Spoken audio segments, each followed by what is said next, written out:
friends. Good Hey. afternoon. Well, and welcome to IBM TV Gamers 10, another episode of Gamers with Jotobi. Hi, Jotobi. How are you doing? Pretty good. And what about yourself, Hankin? All good, all well, It's good to all well. see you healthy and up and out again. I was worried about you last week. It's been a while. Yeah, somehow there was some network issues earlier, and then I was having a bad throat. I couldn't speak that much, and then so back to the gaming thing. Oh, see, it's good to have you back. He's good. Where's Mark, I wonder, today? Mark is right here. Look at I'm here. there. You don't have to pop in. Speak of the devil and he appears. Yeah, there I am. This is what happens. There you go. You pop right back in here. I know we got all kinds of gaming things. We also have our other star, the other McDuffie that's around the house, because I see he's roaming around in the background. He's our other hidden star of the show. Yeah. He's since school, in the afternoon is a little slow, and we're doing all the in-home teaching. Yeah. This is the fun times. I have learned that I am not a teacher. I am by far not a teacher at all. So this is actually give you new appreciation for teachers. I know that Shonda Rhimes, the great Hollywood producer and everything, had made a similar statement that she thinks that teachers need to get paid a lot more than they get paid, because she also was like you, and she's a major Hollywood producer, and a lot of folks know her for a variety of shows. But she was like, I'm not a teacher either. And I forget the quote that she gave, the exact figure, but she was definitely saying that they need to get paid a whole lot more than they're getting paid. And I think that you would agree with both Shonda Rhimes as well as just parents in general, because like I said, you got to be both the parent, the teacher, and everything else rolled into one. Yes. Hankin, are you having that same issue? Are you also being a because we don't see your young one running around, so y'all actually got her trained a lot better in terms of not coming in and invading Hankin's workspace. So definitely, we don't see the ambassador pop in the way we see Jotobi's kid pop in. Know that I'm doing the live show, so she doesn't disturb. She just talk. With hands and with gestures, and she's right now she's reading a book basically. So she's busy with her own stuff. That's a great thing. She's got her own thing going on, and she's keeping busy. Yeah. So, what do we have happening in the world of gaming in the terms of news? I have seen that there have been a couple of cases that are still going forward and things of that nature. So, I'd love to hear what Jotobi is seeing in the world of gaming and what's going on in that world, because I know a lot of times we're facing different cases and that are going on through the courts. I think that case that you had mentioned before is still in action, and some new action was done either last week or the week before. So there's tons of stuff going on with the Epic stuff. Oh, that's crazy. It's still a battle where now a judge has said that Apple cannot block the Unreal Engine being used by other games, which is great, because now that doesn't destroy Epic's whole business, because Epic's business is built around that whole Unreal Engine. And if you take that out of the whole Apple store and the amount of games that are connected to it, yeah, that's going to hurt. That would hurt big time. But a judge has stepped in and blocked that. But, that whole case will not be solved until late next year, even though the court case is set in March for next year. So That's going to be a while. But you got tons of stuff that are going on in the gaming world, from Tempo Storm. I'm just reading this now. Tempo Storm, an Activision team, has just teamed up with G Fuel. You have where's this? I was gonna play Fall Guys today to show you guys that, but the thing about Fall Guys is that's dropped off because Among Us is taking off so well. You've got, oh, wow. See, I was just going over this stuff to talk about. There's just so much that is happening right now. The expansion of esports gambling globally has blown up. The spotlight on, as you see now that Valorant is actually it's still doing really well. Many people have seen the ads of that game. That's Riot's game that was in competition with actually Counter-Strike Go and not really Fortnite per se, but because Fortnite dominates that whole market right now still. But Counter-Strike Go is still one of the top team esports games. Valorant, of course, coming out of Riot Games, is still doing really well and taking some of the market from Counter-Strike Go. But that's from Riot Games, which has League of Legends, and League of Legends is dominating that market still, along with Dota 2. And Runeterra is still taking away some of the market from Blizzard's Hearthstone. But again, that card market is still going on. But yeah, esports. I mean, this just came across my desk today, so I haven't really had a chance to really dive into it. But there's a League of Legends Pro League that the World's 2020 final set to take place October 31st, which is, roughly about 2 weeks. The international 10 communities to make mountains. Wow. As the delayed event saw its prize pool of $40 million. 20 million, good grief. Yes. As Valve extended this year's Battle Pass. That tally tops last year's then record around $35 million. So yeah, you can see the money that's just tossed around in esports. It's just nuts.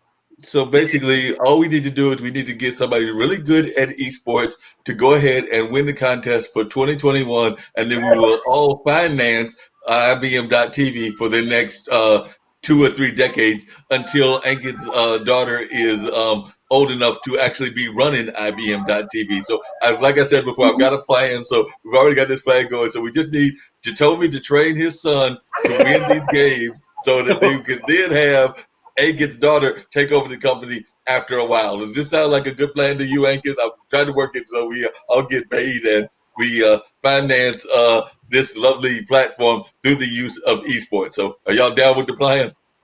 I'm down with it. I think, yeah.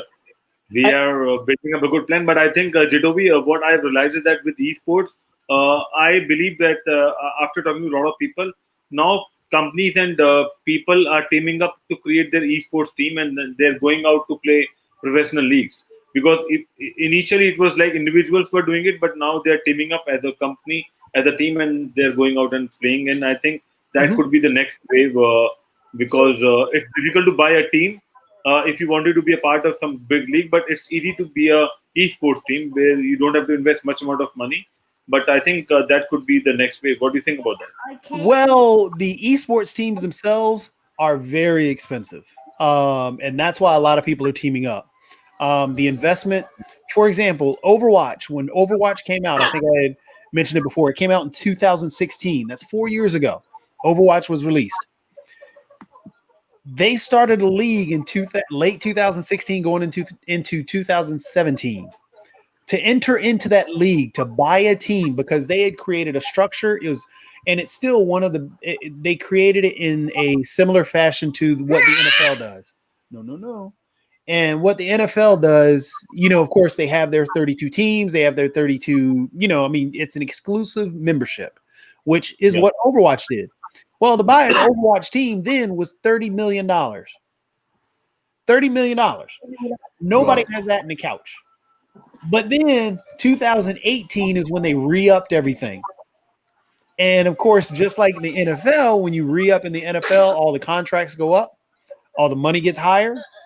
Well, now if you want to buy an esports team, you're looking at about $60 million if you have an investment. And that's why, it's a very exclusive club. It's just like the NFL, the NBA, and all those pro sports teams. So a lot of people want to jump into the pro side of things, but you gotta realize that expense to get in that club is really high. And that's why a lot of people team up. Because, there are a lot of things, just like how we talked about last week, there's a lot of pieces of a game that you don't realize have to be made and have to have people taking a part in. It's the same thing with an esports team. You don't realize it, but these pro teams are no different than any NFL, NBA, hockey, whatever pro team you can think about, you have to have nutritionists. You have to have the physical therapist. You have to have, full blown, exercise routine set up. You've got to have a house for them to compete in. You've got to have the computers for them to compete on. You've got to have all these different things for them to work as a team. So it costs, and those big teams, it's a big expense. And then you're looking at travel costs. So if you want to recoup your money that you're investing, you got to send them to those $45 million tournaments. You got to have a team in there. Then you've got to have that sponsorship and everything else on the backside. But that $45 million prize pool, your player must be in there. And if you don't compete in that, you have no shot of really trying to recoup any of that money. So you'll have a lot of these travel expenses from that one tournament that's $45 million to the other 50 that may be worth $10,000 to $20,000 that you've got to have your players involved in. So one of the things that I noticed, what I wanted to mention. What I wanted to say is that I'm not talking about the big ticket leagues, but it's easy to get into small leagues to understand the market and to understand the flow, and then you gradually create a big team. Because apart from the big ticket, there are a lot of local leagues also happening up. So in India, when I talk to a lot of gamers in India, what they're doing is they're teaming up and doing a lot of local, regional, national level leagues within their own, infrastructure and within their own fraternity, and they're having a lot of leagues, and that those leagues are also very popular. So it's the same game. It's the same game. It's just that there are people from different parts of the world playing the same game, and they have different skill sets. So what it is it's the same thing with those teams. So I'm running, for example, leagues as well. I've got a Rocket League tournament that happens this weekend. It's $120 prize pool. I've got a Fortnite tournament next weekend that I'm running, and people can jump in, and it's $100 prize pool. It's a zone war tournament, so it's 3 people for the Rocket League. If your team wins, you got 3 members, and you got to split the prize pool money. And it's all that stuff is happening locally. You have the community. That's why they have each developer has their own community rules, and those community rules, you cannot go above a particular amount of money that you can give away. Or you have to talk to that developer and get the okay for not only sponsorship and everything else. Because again, it all boils down to is a developer does not want to make something that you're making money off of. So they create these community rules. So yeah, there are tons and tons and tons of these smaller tournaments that many people jump in and are involved in. But in terms of those middle range and on up, that's what attracts those big time pro players, because they've got to make that money. And that goes into one of those things that you don't realize is that these players live off of this money, and that it's just like an NBA player. They sign this contract. That contract has to give a portion of their money to the team that they sign on to. They may have to pay for their own expenses. They may not, but even still, that's still money that they have to account for. But they live off of this money. So they go to these tournaments, and sometimes, they'll do the smaller ones, but they'll mainly stick to those $10,000 on up, because they've got to make money to pay their own bills. That's their job. So it's a very, very intense thing, and it's one of those things that, again, a lot of people don't realize how much it's just like the sports arena or the sports world, and how much more cutthroat it can be when you get to those upper tier levels. Because at the age of 24, you're done. As a pro player, you're done. In the NFL, your career lasts for roughly about 3 to 4 years. In this, it depends on when you start. If you start at the age of 18, your career may be 1 year or less. If you start at the age of 20, you may never have a career. If you start at 13, you may have a career for 4 years and then be done. Because what it is these high level competitive players are reading things in the game that we don't see. They're reading frame rates. So it's hard for us to see the refresh rate and the frame rate of that, just that change in the animation. We may not see it and we can't anticipate, but that super high level pro player, they can see it easy and they'll see it coming and find out what they need to do and take it and just move on. So we had a quick question for you and everything that I was going to ask that you just brought up, which is the age and how a lot of the people that are doing these games are actually fairly young and things of that nature. Well, one, I'm going to make a comment. You said that nobody has 300,000 or anything in their, pillowcase or in their closet or whatever. Ankit actually does. He's hiding it from us, but he's actually got that. So he just got it hidden somewhere. See, he got that smile on his face. So we know it's hidden underneath the mattress and all of that. So yeah, it does exist among some people like Ankit. So don't let him fool you. He lives in a castle. Nick has already revealed that to us, that he lives in a castle. So I'm just giving Ankit a hard time. But the more serious question is there any sort of senior game tournament? Because like you said, a lot of these folks that are competing, they're done at 24. So has they set up in the gaming world a senior games like we have in like the Olympic style? So there are senior tournaments. So is there like a tournament for folks that are above 30, maybe above 50? So is there any way if folks are getting involved that are in the older sets? Or are you just done totally at 24 and you can forget being involved in the gaming world? Or is there something in this world that's a senior game? So yes. So as Ankin was talking about how there are tournaments around the world, there are millions and millions upon millions of tournaments that people can jump in.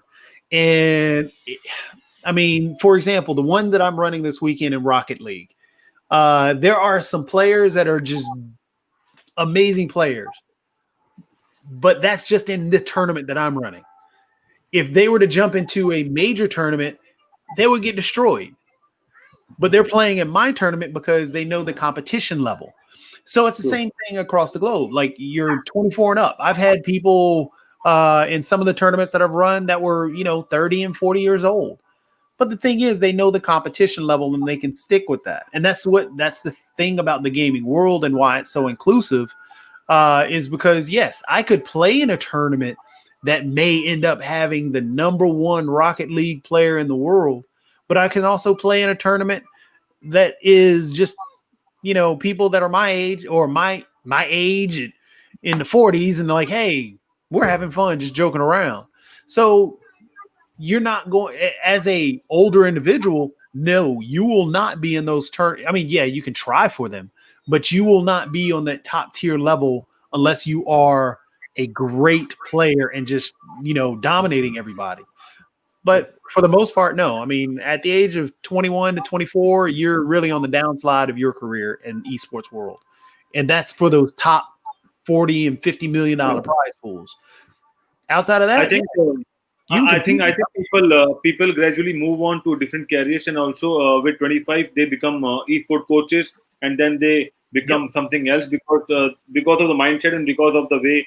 Suppose if someone offer me to play a game right now, I don't want, because I'm not in the mindset to play games. I can definitely talk around and I can play my game based on my importance or my way of spending time. But I don't want to be a professional gamer at this point of time unless I'm into gaming industry very much. In fact, if I offer Jotobi to play esports league, I'm not sure whether he will accept it because he is interested to play a gamer and he also wanted to control that league and stuff like that. So I think everyone has a different mindset, and I think gaming industry with the ages they become more mature and they opted for different expertise which is missing, I mean, as of now, because I think gaming industry is still evolving with a lot of stuff. So I think they're keen on adding a lot of elements to it because they understand that there's a requirement and how they can fulfill the requirement. So I mean, you're spot on, Ankit. The beauty, and that's another beautiful thing about what the video game world is. It is so broad; it touches everything. So you can be a dominant esports player and easily transition into a lawyer working on IPs and everything else. You could be a dominant esports player and end up selling T-shirts because you're a graphics designer and you're in the video game industry. So, I mean, going into casting, going into event planning, it has such a broad range. And that's why, I mean, like with the show that we're doing, like this whole Gamers Den, and that's I guess essentially the whole purpose of it is to try and break that barrier, because for ages, we're as kids growing up, we're told not to play video games because they ruin your life or there's not going anywhere. So we fight against ourselves wanting to play the game, but then we're like, okay, we feel bad because my mom told me I can't play a video game. Well, if we can break down that barrier, make sure people understand that there is so much wealth that can be had in the video game industry. And instead of thinking, okay, well, that job that you have at GameStop is a dead-end job. Well, it's not really. Now you're actually making inroads with the gaming world because you're meeting, say, for example, a regional manager that handles a Sony distribution. Now you can find out about the games. Now you know what you can do. You can actually, instead of playing Madden all the time, you can write reviews about games that are going to be coming out because people are going to be looking at or wanting to know about, okay, well, is Ghost of Tsushima really that good for an average everyday guy? Okay, yeah, it is. I'll play that now because this individual who had met the Sony rep had a chance to play Ghost of Tsushima for a very long time. And now I can see, I read his words and I see what he's doing on video production and I understand him. Hey, that's a whole new world that you're opening up kids to. And that parents should have an idea that, okay, there's so much wealth that you can have in the video game world instead of just sitting there focused on, oh, they're playing a game. They're playing Beat Saber. Yeah, before we get to that and everything, and I think Anchor will hopefully pop back in and everything, but one of the things I've been noticing, and I just got one earlier today, and I wanted you to talk about ways that they're also, I guess, using Twitch and other things to kind of even launch their games, because I just got a letter earlier today from Jackbox Party Games, I think is what it's called, or Jackbox Games is the name of the company, but they were having their launch day today, so they were actually asking. We're saying that they're going to be live all day on Twitch on Jackbox Games, featuring artists and game developers. So they've got like these different games, and it looks like, I guess, that every hour they're going to be playing these different games and having conversations. Because I see that from 11 to 12 they had something called Blather Round, and from 12 to 1 they had Talking Points, and then from 1 to 2. So just right now they got a game called The Devils and the Details, and then from 2 to 2:30 they're having the artists draw along. So I guess you're going to draw along with these folks as they're creating the game and learning about some of these artist tricks. And then they've got some other games as well, like Champed Up and Quiplash 3. But it looks like they're definitely, because they were asking people if they were streaming their games this weekend to be sure to tag them on Twitter and Instagram. So it's looking like a lot of these companies are creating like these gaming opportunities where you're actually playing their games. Or are we seeing those kind of things happening where you're seeing people create these games and these game platforms for like maybe a day or a week, and that's their way of testing the market? Because like I said, they call their thing Party Pack 7, and like I said, the name of the company was Jackbox Games, and I got that email earlier today. You have so many opportunities, and I can't stress it enough. There's so many opportunities in the video game industry. In the video game world, there's so many ways that you can crack in. Well, not really crack in per se and make it big, but there's so many ways that you can actually, again, that what you're talking about the launch day stuff. Apex Legends launched online much more, or it launched online basically. All they did was guerrilla marketing where they paid some streamers to play their game.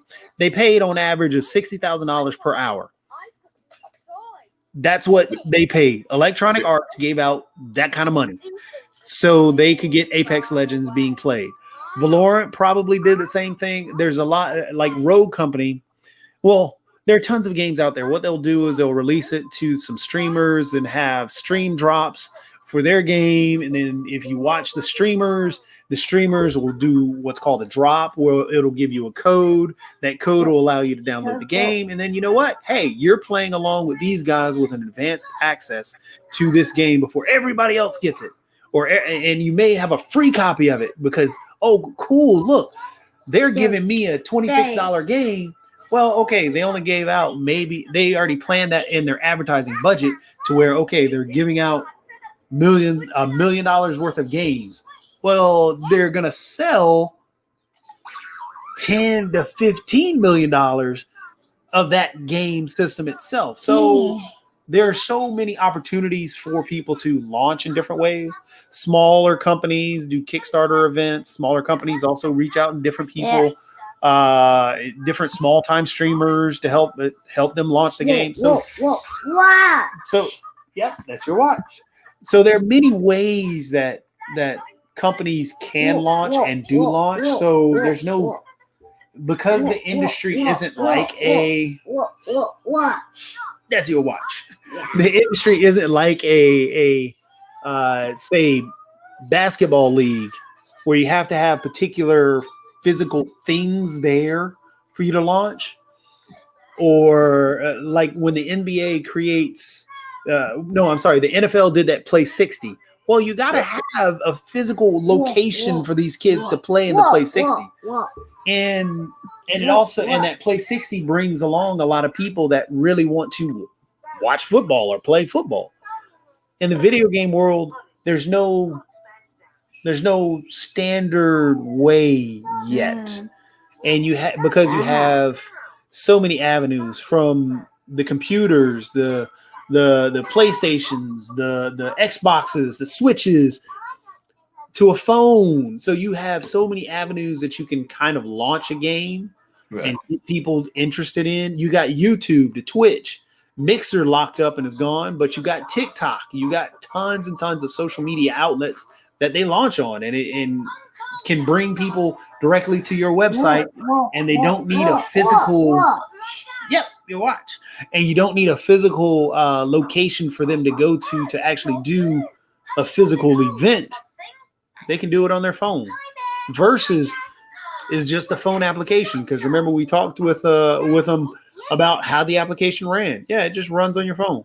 You don't need anything special about your phone. You just need to be able to get to the internet on your phone, and you can play Versus any day you want. Wow. Definitely, that makes a lot of sense. You're right. A lot of folks don't understand the kind of gangs and jobs that could lead from playing those games. So a lot of times, I think that's part of the aspect that the parents miss is, as you just said, that could lead to a career in law, a career in a number of other fields if they're starting to play games at a young age, and then they might develop those interests that lead them to, as you said, to being a lawyer, being an event planner, being something that they might have an interest in, even a farmer, because I know that there are video games that concentrate all about farming, so they might even learn about some of the tactics around farming. You've got a video game that deals with tractors. I mean, so yes, you could be a farmer. Cooking Mama taught people how to cook, legitimately taught people how to cook, so you can cook. I mean, there's just tons of opportunities within the whole video gaming world. It's just that we just have to get over that stigma that games are bad. As you see, there's this game here, not Beat Saber. Yeah, I want to see Beat Saber. You told me that's got music. You know I love music, so get that eventually.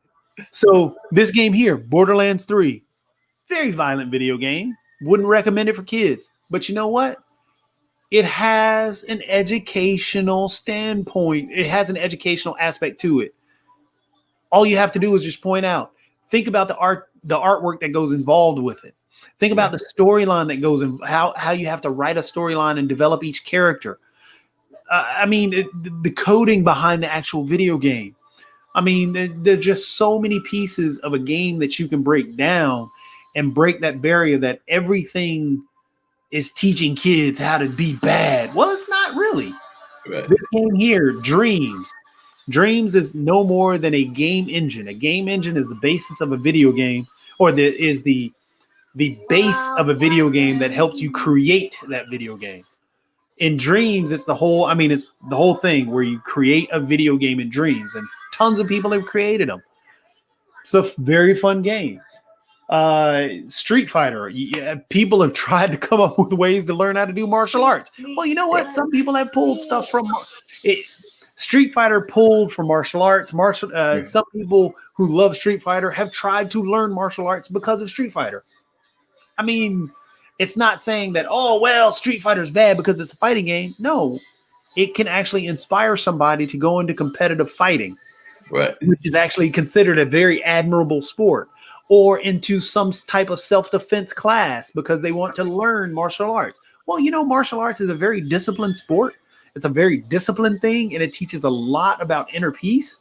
One of the things that we all need today. So there's an educational aspect to everything. Creed, of course. I mean, you can learn the story of it, and you can actually box.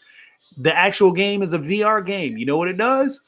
Oh, well, kids sit around these days and play video games and they just eat. They don't do anything. Well, you know what? This is an exercise game. You will literally break a sweat and have to take a break after playing this game because it is a true exercise game. It works your arms out. VR golf is the same thing. Some days it's raining outside. You know what? You can actually play golf on the inside and feel like you're outside. You've got a caddy and everything. Now, are there any games that talk about civics and things of that nature? I mean, we are in the election season here in Durham. We've got early voting, and we've got folks that'll be paying attention to the election. I know a lot of folks are concerned.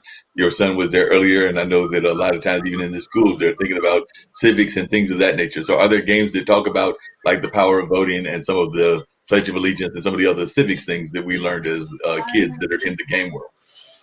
So if you want a direct link, yeah, there are games that do that. There are games that are a direct link to, hey, I want to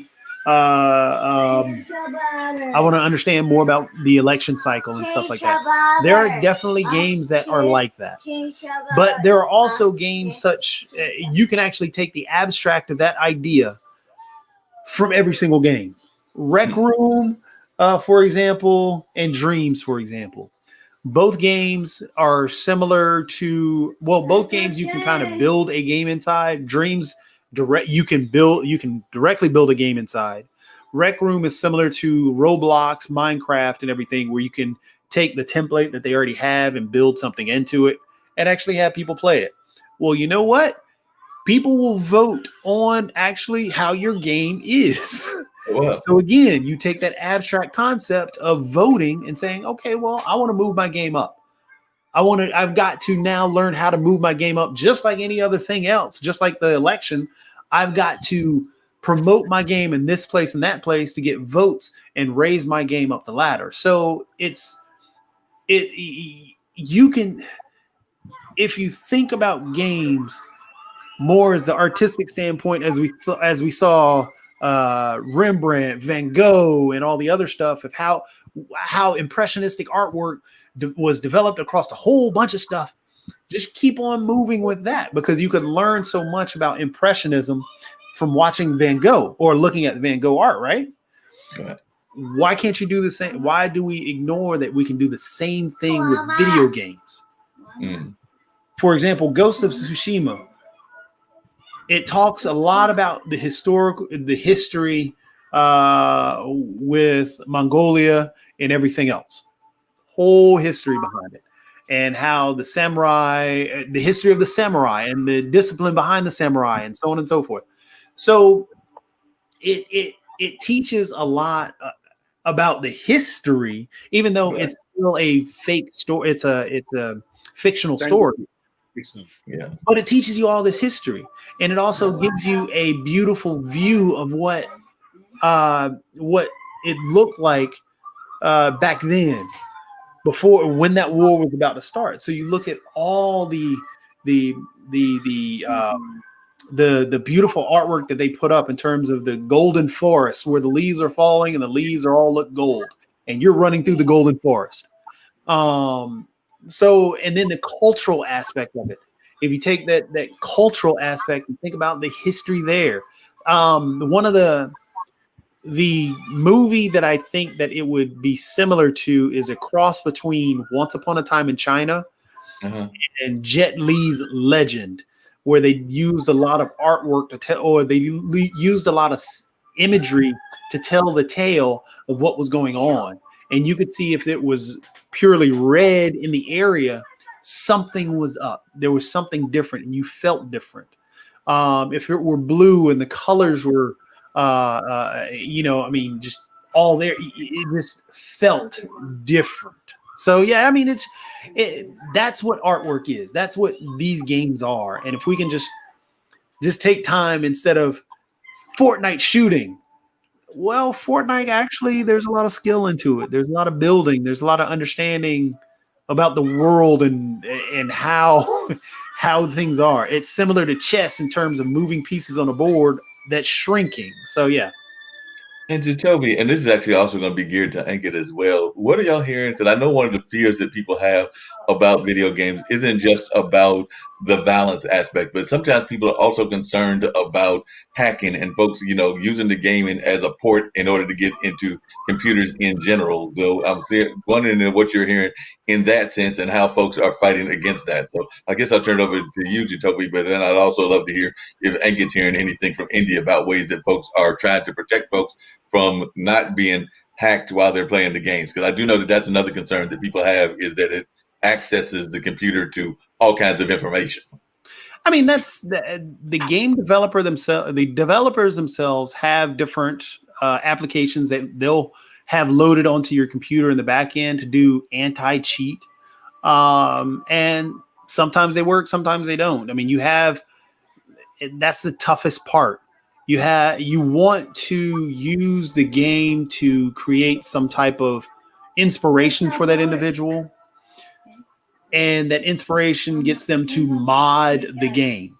And you enjoy the modders because Skyrim, Elder Scrolls, that was Fallout series, that was one of their biggest things. They had modders do it, and their whole blog posts and communities that you can go and look through and check out the modders and what they've done.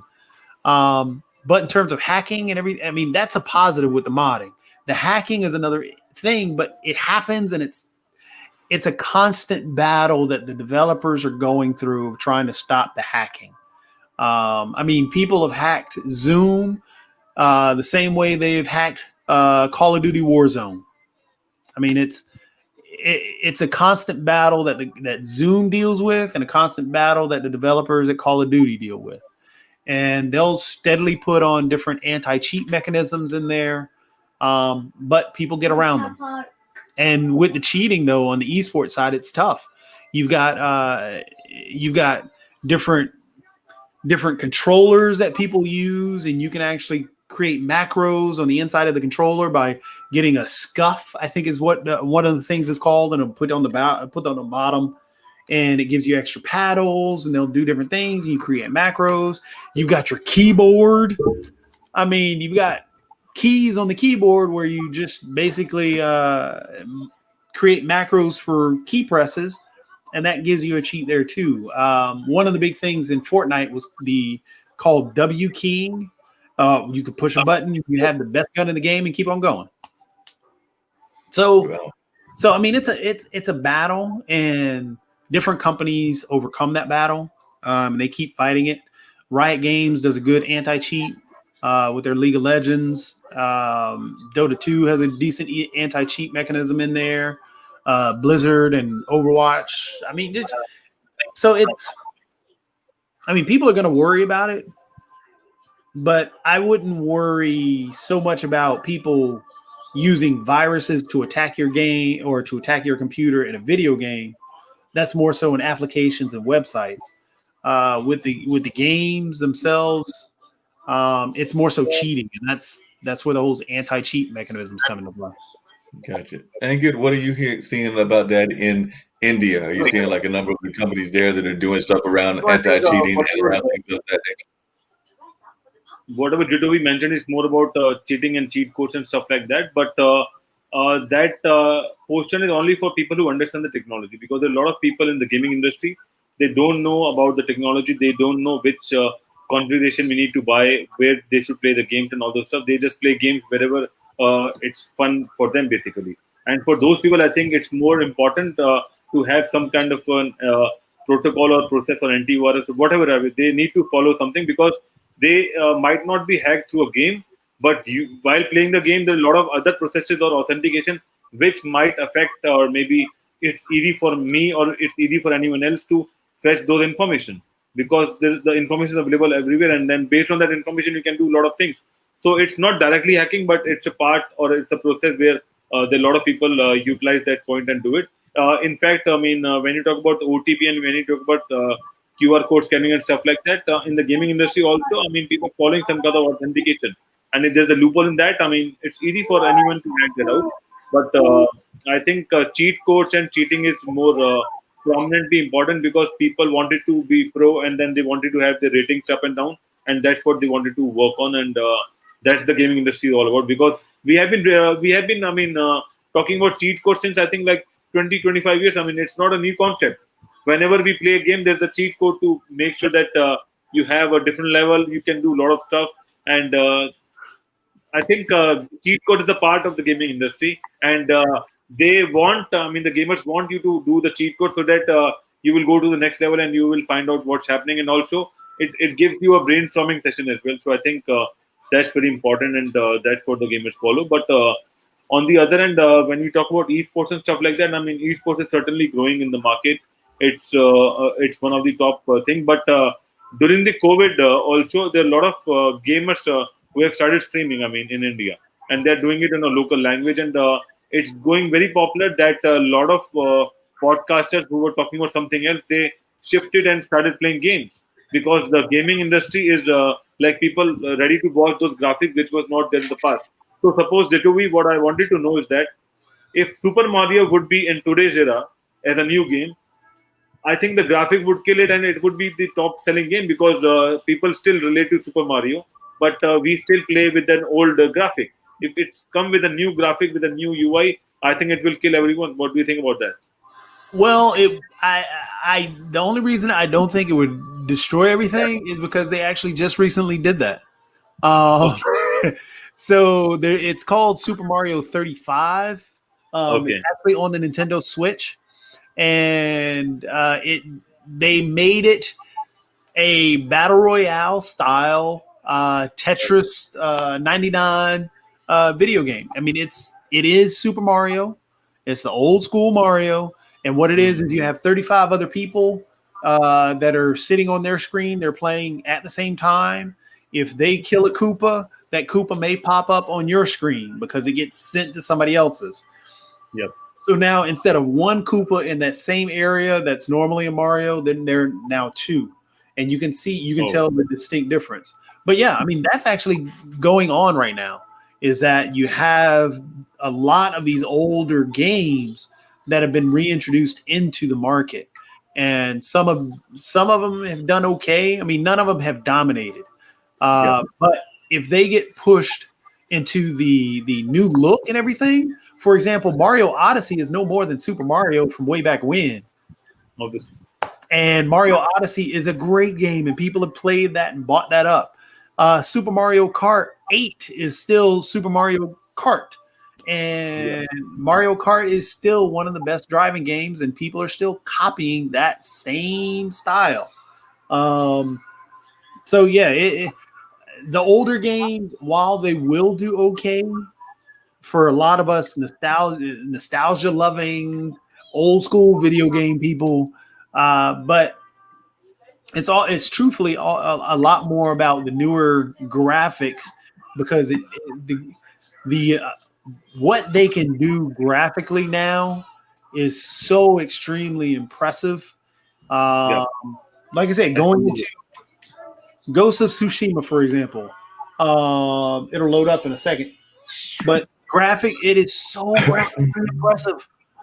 They have an in-game. I mean, there's some of the other games that do it, but you have an in-game photo system or photo setup, so you can get background images from that game, because it is so beautiful just to sit there and look at. I mean, that's why, again, going into the whole artwork side of things, the older games, you got the nostalgia, but the newer games, because it's just amazing to see. I mean, yes, this is a super violent game, but it's just so amazing just to stand on a mountain and you're looking out above the ocean where you see another mountain over there and you're like, okay, I feel like I'm there.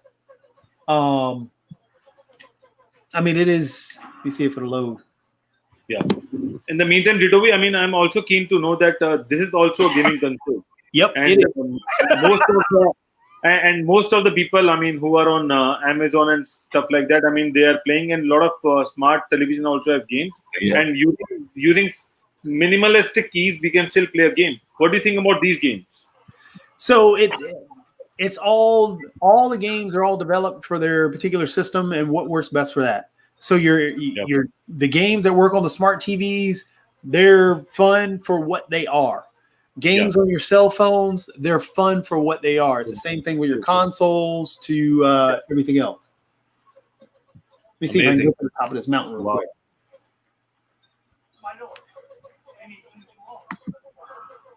But yes, it's this game here. Again, I would not recommend for kids at all. I mean, unless you're going to be that helicopter. It's like I'm watching a movie.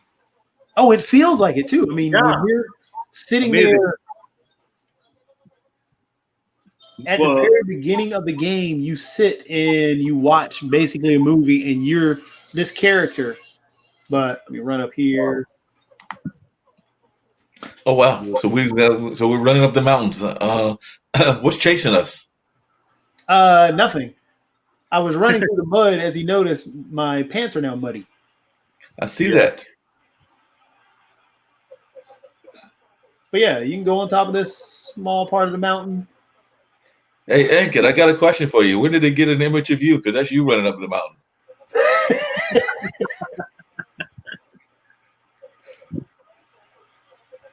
Is it a warrior or is it? I mean, I don't know what's the objective. I mean, what's the objective of the game other than the fact that that's really Ankit and he's running away from Nick?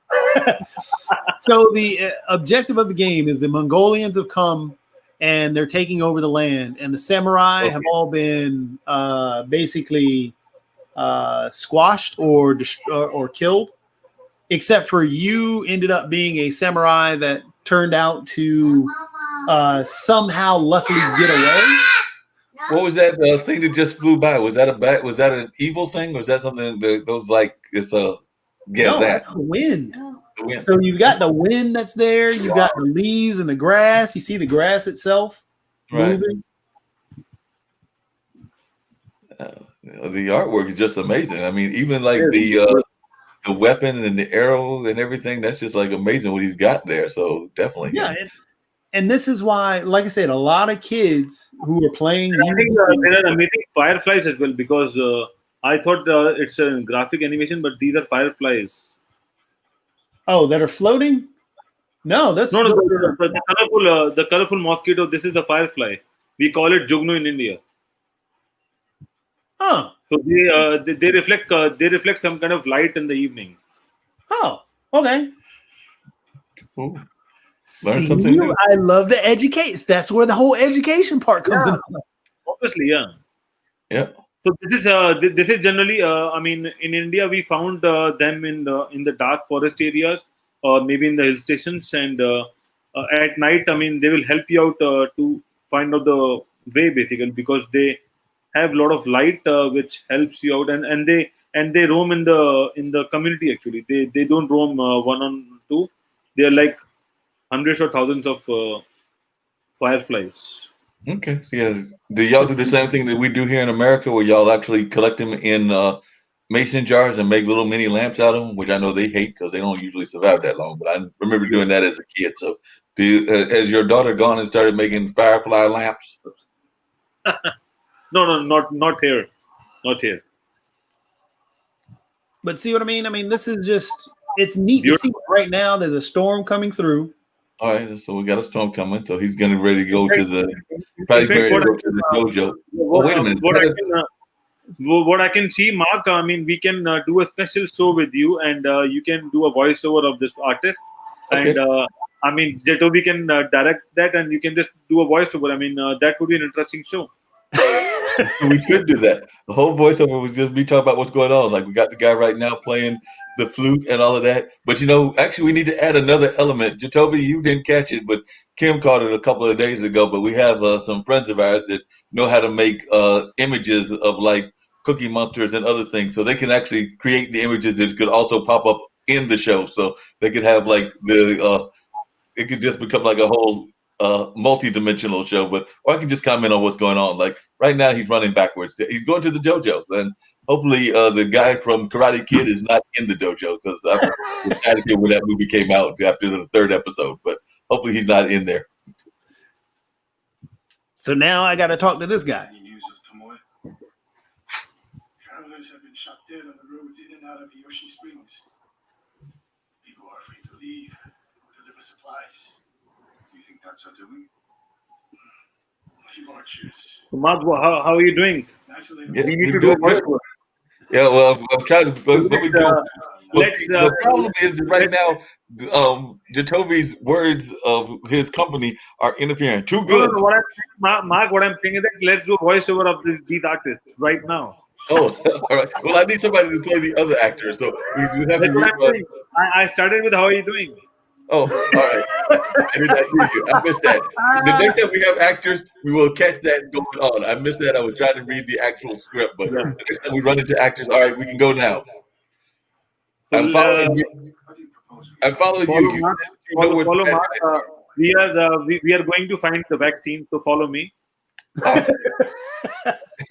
We're gonna find the vaccine. All right. I'm You glad need we're to going to listen, find the vaccine. did Are you we the come, only ones with the vaccine? Mark? This is my turn. I mean, so what I'm saying is that did you vote it before you come here? I came here with my mask on. I have my mask on. But Now you I'm don't see showing it. you. Now I'm showing you the electoral board. You have to go there and vote. All right. I'm going down there to vote, but that's a lot. Whoa, that's a lot of things I got to get through to get to voting. So, but Yeah. voting is important. So I'm going down there. Should I? Do you have a certain person that I should pick to vote? I've got my own I'm mind showing made you. up, but I'm showing you certain ways to go and vote out. So whatever the best you can do, but go and vote. And while coming back, you need to do some tasks. So I'm just showcasing you those tasks. Okay. So the first task, I've got to go down there where these trees are, and I Yeah. understand that there's a lot of Trump supporters down there. So I've got to try to avoid them. Yeah, certainly.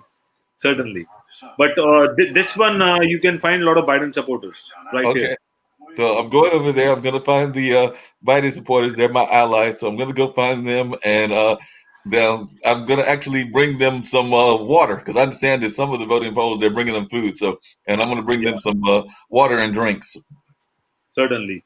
So now you are on your own. I mean, find your way and have something, and then go and hunt and find out what we can do. All Good right. luck. So we're going to go running again. We're running down here. Oh, you're running with me. Cool. I got a teammate now. I have to help you out. I appreciate it. He's going to help me out. So we're running down there. So, exploding flowers. I wasn't expecting that. Here's the wind. I think you're looking for your new hunting gadget or something, gear, because you need a little bit more gear to find out. Yeah, I got to get that new gear. I think that you told me about a new weapon that I need to get before I got down to the polling place. So we're trying to find that weapon. What did you say that weapon was called? It's a new weapon that I think y'all in India. So I need to know what that new weapon is. But I know we were looking. You probably only know what it is. It's probably made of one of these trees. I'm preparing you to make sure that you can lead us in future. Oh, good. I'm gonna lead the. Oh, by the way, I think that somewhere down in those hidden bushes is my ally Jotobi. So I'm looking for him while we're running down there, because I know he's down there, and Jotobi is helping us out. I need him. Jotobi is helping us out. But Mark, Jotobi is helping us out with the lighting, the background. Oh, good. Yes, he's shining the You lights. can see there's a lot of lightings and a lot of animations. So that's what Jotobi is working on. Yeah, I noticed that we did a sprint, and now all of a sudden you turn around and you're looking at me Now like. you need to listen, and you need to find out your spot, because we are almost there. All right, cool. I think it's right behind this rock, so I'm gonna go over here to the rock. Come join me. No, it's not behind the rock. We have to still go a little further. Wow. You know I'm old. I'm much older than you, so all this running is really hurting me. So can we find the shortcut? I'm an old But man. on the screen, you are young. I am old. Oh, okay. Oh, Be careful. wow. Yeah, I gotta be real careful. I saw that waterfall. Okay. Whew, that was close. Now we're going. The weather is not good, so we have to be very careful. We're gonna be We are careful. almost there. That scared me. Oh, there's some nice flowers again. There's a lot of winds going around. Yep. And finally, we are there with the person waiting for us. Oh, wait a minute. I Like a think I Trump. know that person. I think I He know looks that like a person. Trump. Really? Yeah, I think I knew that person. The one that we're talking to. I could be wrong, but I think that I've seen him on IBM.TV. Yeah, Really? I'm pretty sure I've seen him on there before. Are you sure that's not Sharif? I think that's Sharif. That's Sharif? Yes. Okay. So Sharif is meditating and giving us some more power which we required to climb the Yes. cliff. He's giving us economic powers. Remember, he's got that school. Okay. That's good. But strangely, I mean, there is no rain and the weather is still open up and we can see a lot of stars in the sky. Yeah, apparently Sharif isn't only good at economics, but he's good at like having the ability to control nature. So he stopped the wind. Yeah. But as soon as we left Sharif, the wind started back. But we got a tip how to cross this Yeah, we big got a cliff. tip. We got a tip, so we have to look for a way to go out and do that. And I think you are There we following go. the There's show. the path. Yeah. Should we take the bridge or should we try to jump over this thing? I think the bridge is a perfect way, but you are trying to do something else. I don't know where are you heading towards. Yeah, I don't know either because I thought we were going to take the bridge. There's a sword up. So I think you are ready to kill someone. You had a sword up. It was up. I think I saw somebody there. I hope you have you have a right pair of sword because you forgot to take your gears. Yes. There's the sword. Oh, the sword's back in the shaft. So we're definitely, so whatever we saw, we're not scared of anymore. Yeah. Thanks to the lighting by Jotobi. Yes, Jotobi's giving us great light. Oh, well, we're bending down, so we gotta hide underneath these trees. Oh, we find out someone else. What Um, is in for us? yes, I'm not sure about this lighting thing because all of a sudden my partner has disappeared. So we have some enemies down the road, and I think four. You can tackle four of them. I'll tackle four of them. Okay, we're gonna split it up. That makes sense. So I got four, you got four. Let's use our bow and arrow and just push them down. Yep. Well, first we gotta find them. We're just looking all over these things, so they're hiding really well. I can see them on my side. Oh, yeah, they gotta be on your side because they're not on my side. Okay. And this is where it gets violent. This is where it gets violent. Right here. This is a better angle, I think. Okay. This is much closer. Yep, we're still looking. Still looking. Oh, we're running. Oh, there's the lighting. Right here.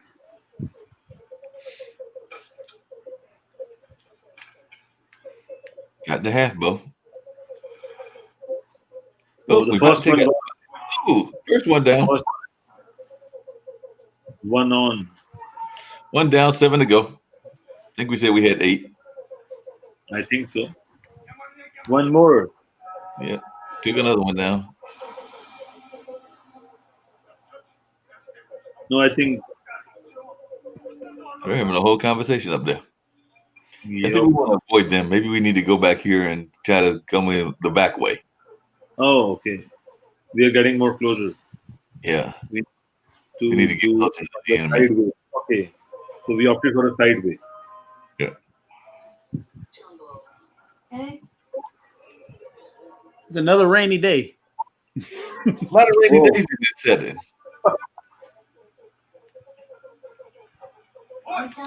Rain, in the hand. Oh, I cut him.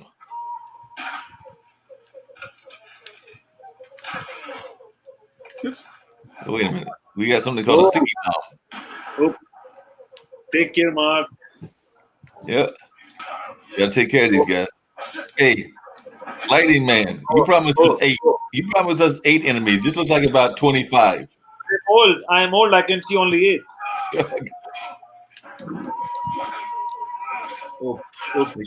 come 3 at a time. Oh. The water stance. Yeah. What is that? Wow. We got different stances, and now we're paused in the water stance mode. Oops. There we go. Yep.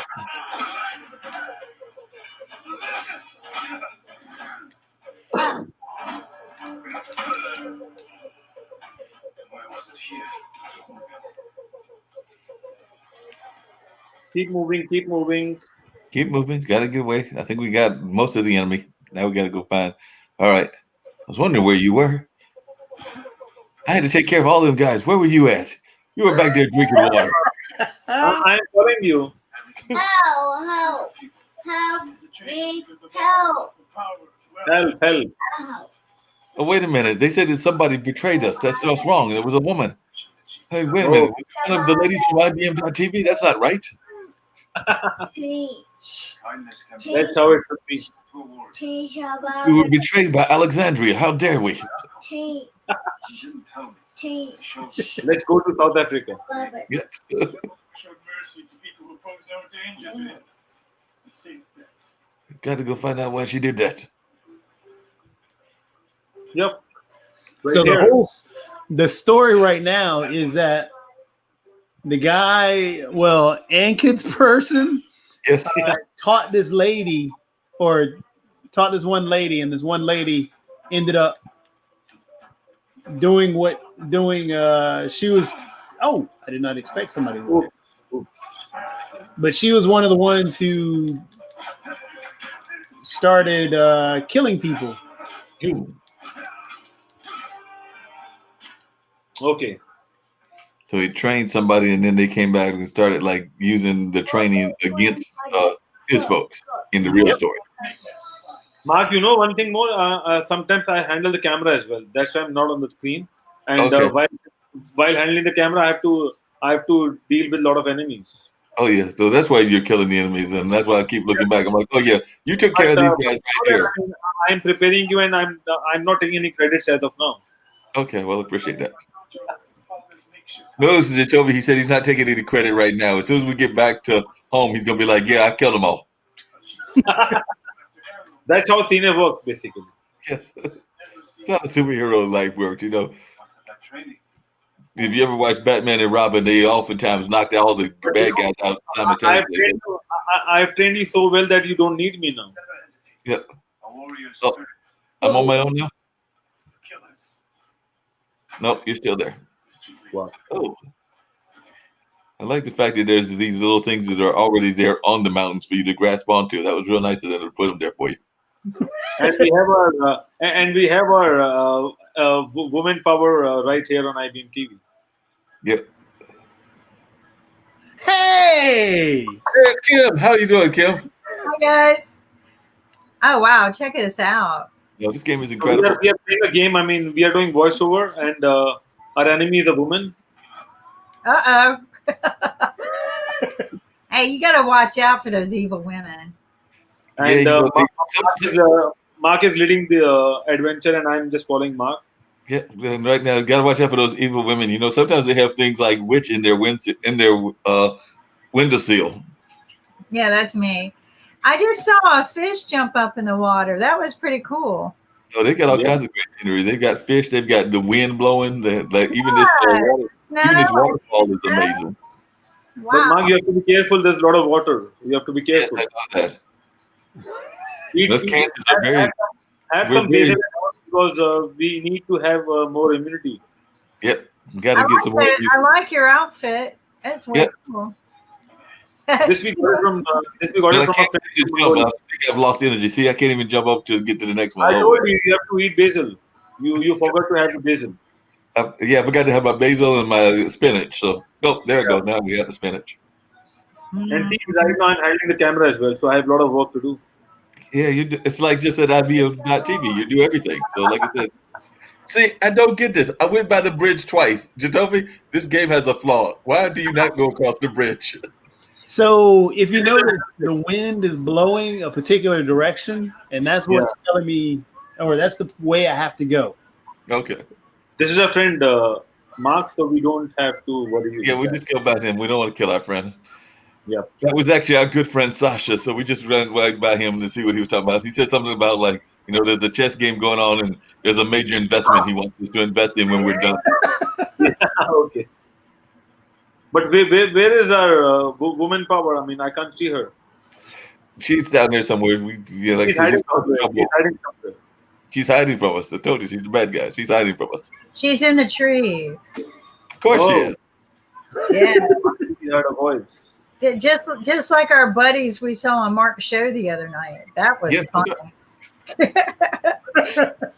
Mark has these creative guys that come on his show. And Mark, I think you have run a lot. I think it's time to have a getaway water. Okay. All right, we've learned a lot. We still. By the way, Kim, I'm doing all this running because I'm trying to get to the voting poll to vote for Biden, but I'm doing a whole lot of running to get down to this voting poll. Oh my God! I think they were all Trump supporters that I knocked out, so that's a good thing. Yeah. Okay, so what are the white things? Are those flowers? Yep. Oh wow, those are pretty. Yo. Yeah, very good. Now I'm just gonna crouch down and try to figure out where he came from. Oh, we got another standoff. The bad guy's coming back at me. Uh-oh. It's a whole gang of them. Oh my gosh. Don't worry, I have a good angle. Okay, you got a good angle? Please. Oh, I'm gonna take this one out. I like those bow and arrows that hit every time. That's the bow and arrow. They never miss. These are the men of that basically, so we have to be careful. I want to be able to flip like that. That's pretty cool. I just noticed something. We're having some serious injuries, and I'm not sure all these people are fatal. So I think we need to get our doctors from Medical Friday because they have some people that they might be able to heal. I mean, some of these guys are gone, so they can't heal them. But I did see a couple of that Dr. Sagu could take care of and still heal. Oh, okay. So next time we'll recruit doctors as well to join us on the adventure. Dr. Sagu, I need him to help me lose weight. Yeah. Yep, there's more of these people. Ooh, no. Oops.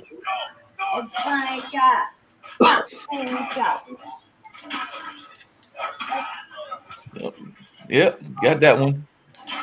Mark, can you check? I'm following you right away, so don't worry. Yeah, I know you got my back. I know you got my back. Anybody I miss, you got. I know, but that camera is hard for you to control, so I know you got to control the camera while you're doing this. Because I'm doing live streaming to the audience as well. Yes, I know you got to live stream it to the audience because this is all going on live on IBM.TV. So we got to check out what's going on and make sure that the whole world knows about this whole attack and how we're doing this. So definitely, I appreciate your backing it up and putting this on camera so that everybody in the world knows that we're over here taking care of this world just to get to the polling place. It took me forever. I thought it was a 45-minute line. Why haven't you got to the line yet? I see it over there on the right. Yeah, I think that's it. Oh, there's another one of those bad guys. Oh, wait a minute. Oh, it's the Republican trying to keep you from going to the polls. Oh, no. That's exactly what it is. Matter of fact, I think this is one of Pence's guys. Take the ground, Mark. Hit the ground. Republican trying to prevent you. Get there. Knock him out. I'm trying to get to him. Yeah, got it. Oh, but this guy's hard. It can be Pence. This has got to be one of them super Republicans. Maybe it's Mitch McConnell. You know what's great about video games, though, is they're probably based on wars that are political, but you can kind of just reset and not have to listen to the political banter and just fight your own battles and reset the button and start over. Right. Nobody's hurt. No, you can start back. Unlike real war, you do get to come back alive and start back later. Right. I mean, just as long as you know that this is all just fake and that So that's it, Kim. The point that you bring up about just what video games there are about taking you away from stuff. That's what the kids do. Yeah, I know. They, Oh, we took out one of their leaders. you know, my kids had Game Boys and whatever, Sega systems, and my kids had all of that. Whatever was big at the time, you know. Usually they were Christmas presents, but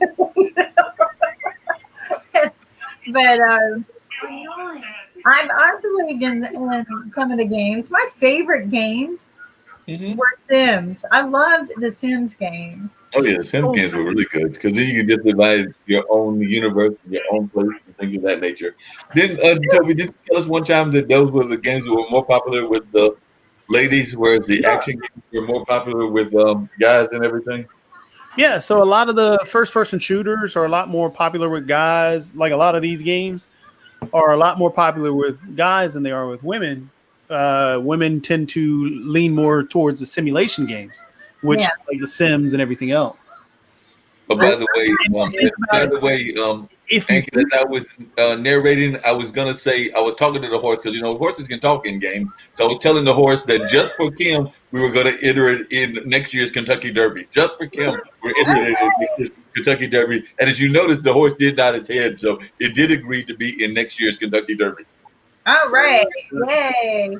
That'd be cool to have an E-Derby, right? Have an E-Kentucky Derby race. I don't know how you would build it without cheating, but I'm sure there actually is a video games, right? Yeah, there are video games that deal with horse racing.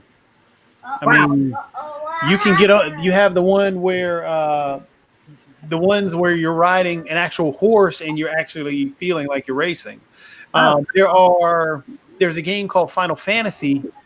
In Final Fantasy VII, they had these creatures. I mean, they were always a part of it, but they were basically like giant chickens. They looked like giant dodo birds in a sense, but you would ride them across the way, and they had races in there. Instead of horses, you had these giant chickens that were their technically horses, and that's what you would ride. Oh wow, that would be pretty cool to experience something like that. There's a lot that goes into these games. Understanding how they monetize would be a lot of fun too. And I think sometimes when people create these games, some of them have no idea what's going to happen, right? Like Angry Bird. This game here, Fall Guys, took off like crazy. It took off. So some of the games, like Ghost of Tsushima, the game that we were just playing, it had the backing of Sony because, as you can see, it was a very beautiful game. They knew that it was going to sell really well. So Sony had the backing of that game, and they were trying to promote that. Fall Guys didn't have that luxury. It was basically a small game that came out, and the only thing about this game, let me see if I can get to it real quick. All it is it's just an obstacle course. It came out, it was a free game for a month, but now it's, I think about $20. Not too many people bought it while it was $20 because on the inside of the game, you also had in-app purchases.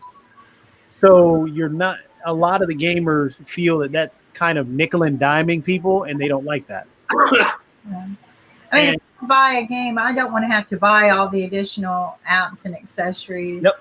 If it's a free game and I go in and I don't mind buying the apps and the accessories, right? And that's the whole idea.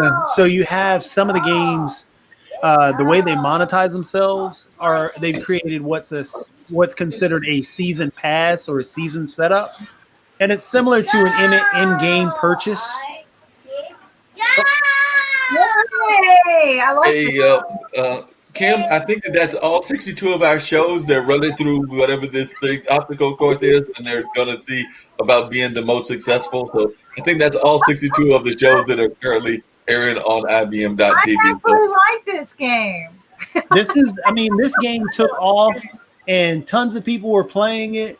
But the problem is, once they went back to a purchasing setup, where you got to pay $20 for the game, it lost its luster. Yeah. I would do something because if you want volume, Look at volume 99 cents. I know parents, they don't care that their kids are paying for a game for 99 cents. And the kids love it. And then you pick up volume, right? Sales and volume. So if somebody's not very smart in the marketing part, these are great. I get it. Their artwork, their all of the stuff, everything that goes into this is probably $20 value. But get your volume, and so that's basically why a lot of these free games, these free to play games, that's what they do. They do the whole. Fortnite is a prime example. It's free. Everybody under the sun can have Fortnite, but on the inside of Fortnite, if you want these extra things, because all they really are called again skins, there are ways to make yourself unique. And we all, as even human beings, want to be different from everybody else. We don't want to be twins. I read a story where in, the Asian culture, the reason why you have the Japanese animated characters, all these different colors, is because it's unique. Yeah.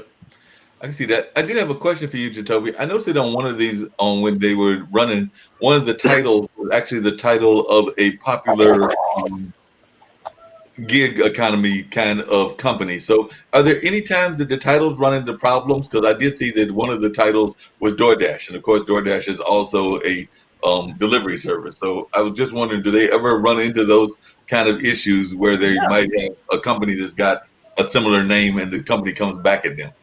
Yes, lots of times. You have lots of times where companies will put a character in a game that looks similar to another character from a movie. And then, you know what happens? They get sued, and then they have to take that character out. And so, but there's also one side of it that whenever it happened, there's a lot of money involved, and a person with a good legal thing, certainly he bought out, or he get a free marketing or some kind of mileage as well, because he'll get free marketing. Yeah. So, for example, running the esports games and stuff or the esports tournaments, one of the big things that you have to worry about is what the company, for example, Epic. I can't run an Epic I can't run a Fortnite tournament because Epic considers that too close to saying that I'm connected to Epic. But I can run a tournament featuring Fortnite, and then they're saying, then they won't send me a lawsuit saying, "Hey, you can't run that." I mean, you can't do that.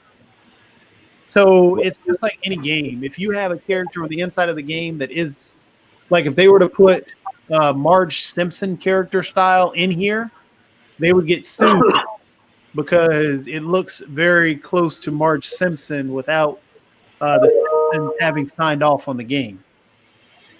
But is it possible, Jotobi, that suppose if you created a game similar to any game basically, and then I come up with my character and with my character's power, I can integrate that into a game, and I can utilize, or I can sell that character to you or to the game. Yeah, that goes into the whole part of what we said at the beginning, how we were talking about the different avenues that are available to people for esports. I mean, through video game industry, that's it. I mean, you can create a character. There's one of the big time streamers right now just got introduced into a video game. His name is Dr. Disrespect. He is now one of the downloadable characters that you have in the game called Rogue Company, which came out about a month and a half ago. Okay. So by the way, I don't know if Kim is still with us and everything, but I've decided that this ball that's running around is actually some of our shows collecting viewers and things of that nature. So right now, I think that those three and some of our other shows picking up listeners. But after watching this thing, I reminded of Rocket League, Jotobi. This looks similar to Rocket League. So this portion of the game, especially with the soccer, with the these are volleyballs, I guess. But in this portion of the game, it does look very similar to Rocket League. Yeah. And when that goes into another free-to-play thing, Rocket League just went free-to-play. It was $29.99. Okay. And then only about a month ago, it went free-to-play. Well, actually less than a month ago. But now on Rocket League, you can actually see where the numbers of the actual game have jumped. Before, you couldn't get on Rocket League and there were 1 million active players playing the game. Now you can get on and you have an average of, 700 to 800,000 people on the game at any time. Wonderful. But before, it was like, you'd get on and maybe 20,000 people to 40,000 people were on.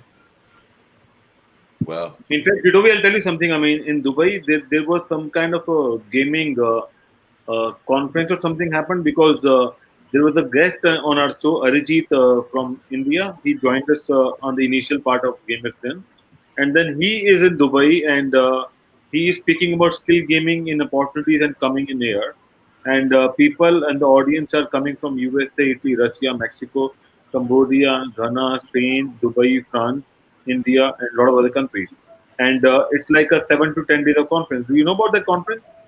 They are So all. is that the PAX? Is that one of the PAX conferences? I'm not sure because it's not mentioned there. I have to speak to Arijit on that. He's not available on WhatsApp because he's in Dubai. But once he'll land back to India, I will talk to him. But he mentioned on his Facebook that there is a speculation about the casino gaming market growing because of the COVID thing. A lot of people are not able to visit casinos. So the market is growing at a tremendous rate and expected market in 2022 is $565 billion. Oh, wow. Yeah. So COVID, yeah, it definitely affected the gaming market, the gaming world, because there are a ton of streamers now, for example, that are streaming. And as you pointed out earlier, Ankin, how you were talking about how you have a lot of streamers streaming out of India, but before there weren't. But due to COVID, it opened up the door to a lot of people. Yeah. So yeah, I mean, there are tons of gaming conferences and so on and so forth. I'm not going to make this one. There are 6 people across already. But yeah, there are tons of gaming conferences. PAX is one of the biggest ones. CES comes up.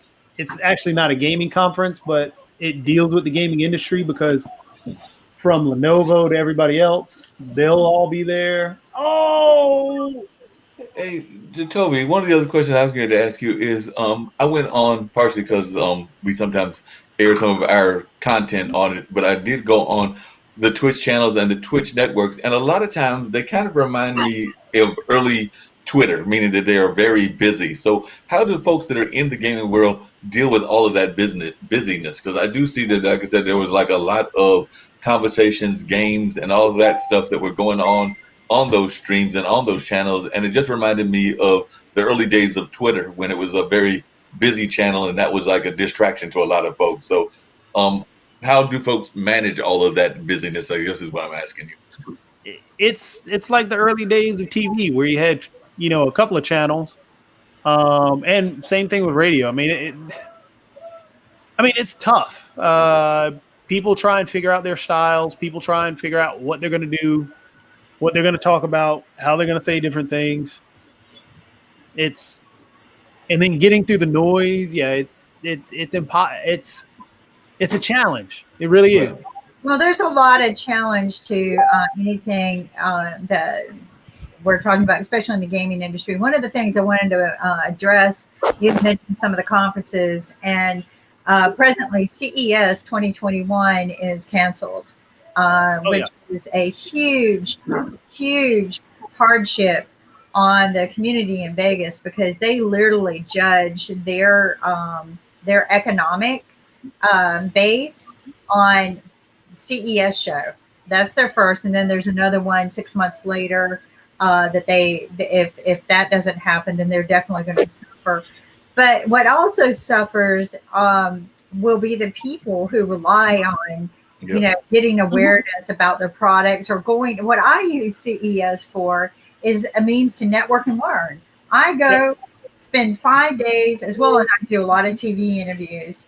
But if I can get away, I spend at least 5 days because I go a few days before, and I literally go to as I mark my book on what I'm going to go visit, and I go visit as many people as I possibly can because it's that real time interaction that you really want. Yes. And they're going to try to do it digital, but you have to look at the fact that they host 170,000 people at that show. Yeah. And you can't do 170,000 people in a Zoom room. I'm just right. And you can't get that same effect because, like, you can go into the startup world, like, they have sections, right? And you go to the startup world. The startup world is divided by countries. And then you can go to each country, and then there are just startups that are a land of their own, no borders, right? So, and then you can go see all the big corp innovation ideas, and those are in another big, huge hall. But you can't, like I'll sit there and go, well, you know what? I just finished lunch. I'm going to walk over here to this hall. You can't really do that in a Zoom platform.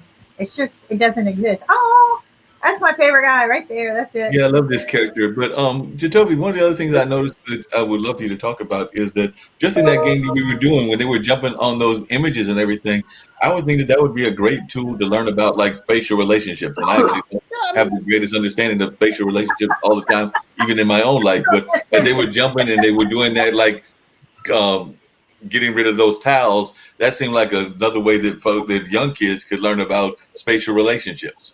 Yeah, you've got there are tons of ways to use games to educate people without having to force the education. There's a game, it's called, what's it? Rabbids Teach Coding. Let me see. Oh, Rabbids Coding.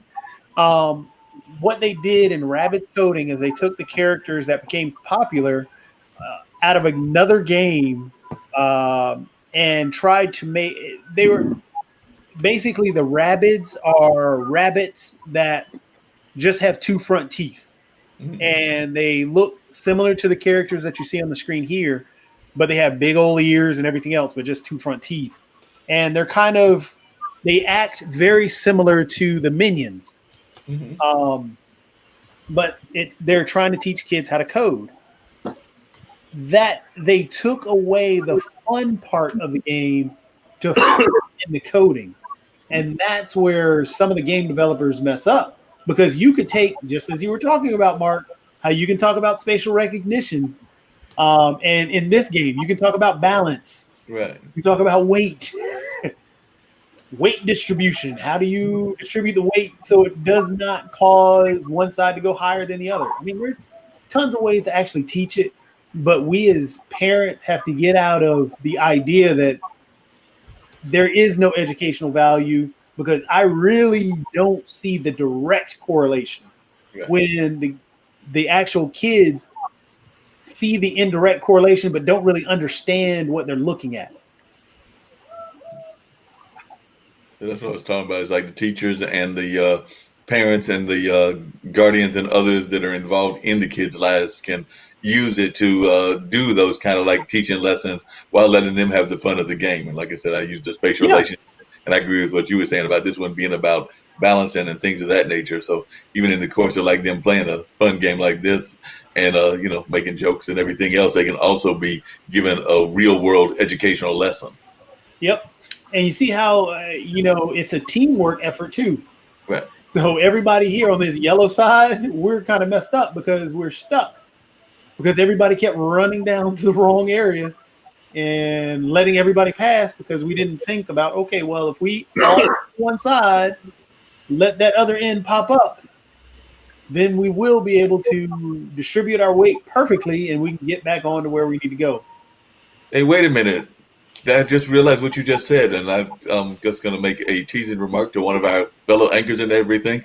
You mean that we were listening to Shaquille on this show and going for the wrong idea and not, giving like a wrong view and everything? So we were listening to Shaquille in this game, huh? Yep.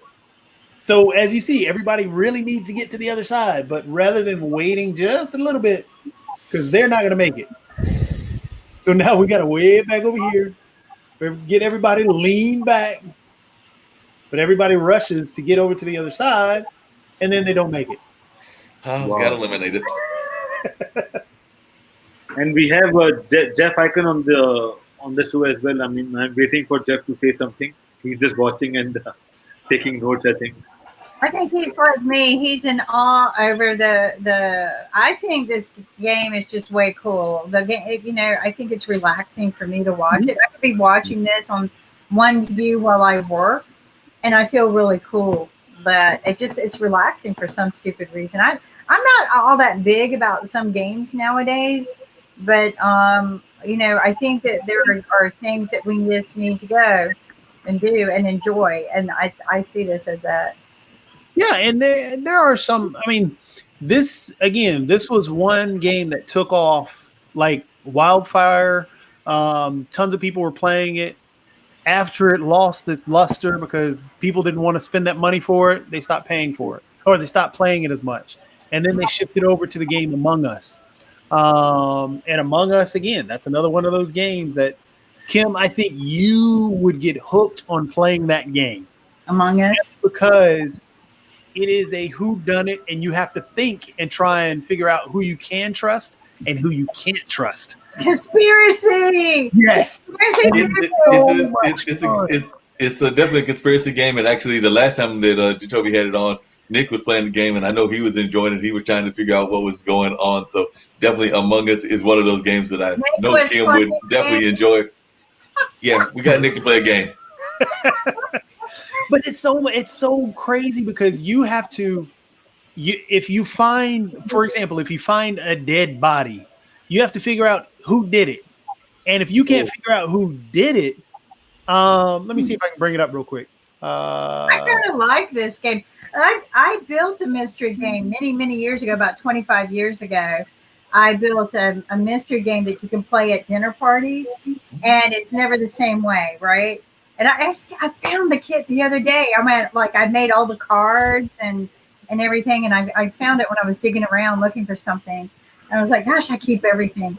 But those kind of games make you think. And, just don't tell anybody, but, that could really happen in my yard, finding a dead body. So, yeah.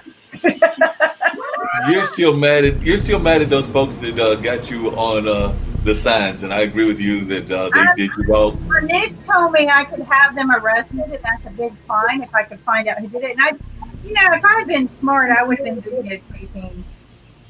And I might go ahead and put up another one with the camera, watching it, and play some games with these people. But I don't want to make it that serious, right? People are rude about it. But what was weird is I went out for my walk, and they somebody is destroying their signs now. And it's not me. It's not. I wouldn't destroy their signs. I just don't want them destroying mine. And that makes it. What bothers me wouldn't be if they destroyed it if it was on the public right of way. What bothers me is when they came on my property and stole it. So Nick was blown away that he actually walked, and I said, yeah, that was really stupid, because if I had been sitting here with my gun aimed out the window, I would have shot him. But this is, Kim, this is the whole game of Among Us. As you saw, one person on this ship is out of 10 is an imposter, and it's actually trying to destroy the ship. I'm not the imposter. I'm just having to do my different tasks. Where these exclamation points are, show me where I have to go. So I have to run around, find my different tasks. I don't know who the imposter is, but the thing is, you want to try and stay away from some people, because if they're an imposter, they're going to kill me. Oh. Wow. Yep. That's certainly very. Oh, I kind of like this. And you do these simple tasks. Okay, I'm connecting wires. As you see, that's my task list. Fixing the issue. Wow. So it's got a little bit of engineering aspects behind it. Yeah, I mean, they're just very simplistic things to distract you the whole time until somebody finds a dead body, and then you're like, okay, who did it? And then it gets bad because then nobody wants to fess up to it, because if you figure out the imposter or you complete your tasks before the imposter is found, then you win. But if the imposter goes through and gets rid of everybody before he's found out, oh, that's got to be him. He's hanging out. Wow. This looks pretty cool. You think you found the imposter, Jotobi? He's chasing me now, I'm afraid. I want to live. I want to live. But there's no dead body so far, so I don't know. Nobody's found a dead body, and nobody's called for an emergency meeting. Yeah, I love those emergency meetings. We have them at IBM.TV all the time. Whoa, I want to get away. Hey, I knew it. I knew it was the blue guy. I knew it was the blue guy. It's the blue guy. The blue guy got you. Okay, so we have a ghost now. So now I'm a ghost since they killed me, which I knew it was. So now they reported the dead body. We become a ghost. How cool is that? And now I can sit here and look at what they're going to discuss. Because I can't answer. I can't do anything. And now people are trying to convince who did it. As you see, the green guy saying it's the black guy. The pink guy saying was running away from the body. The blue guy who killed me is playing innocent. It's the lime guy. It's the lime guy. Nobody's saying the right color. Nope, not at all.